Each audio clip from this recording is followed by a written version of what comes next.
Welcome to Blizzard Fire. We hope this video helps fire up your solution.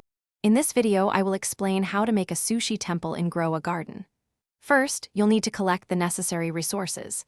This includes 100 pieces of wood, 50 pieces of stone, and 25 units of rice. Next, find a suitable location in your garden.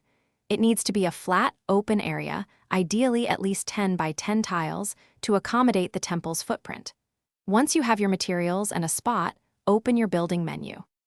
After opening the building menu, navigate to the Special Structures section and select the Sushi Temple blueprint. Before placing it, double-check that you have all the required resources in your inventory. Position the temple's outline precisely where you want it to stand in your garden.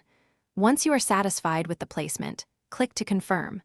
This action will consume your collected wood, stone, and rice, laying the foundation for your new temple. Once the foundation is laid, a construction timer will appear above the temple.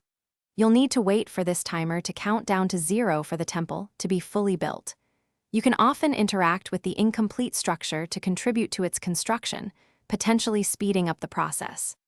Upon completion, your sushi temple will be a magnificent addition to your garden, providing a significant boost to your overall crop yield and garden productivity. Your newly constructed sushi temple offers substantial benefits, primarily increasing all your crop yields by 25%.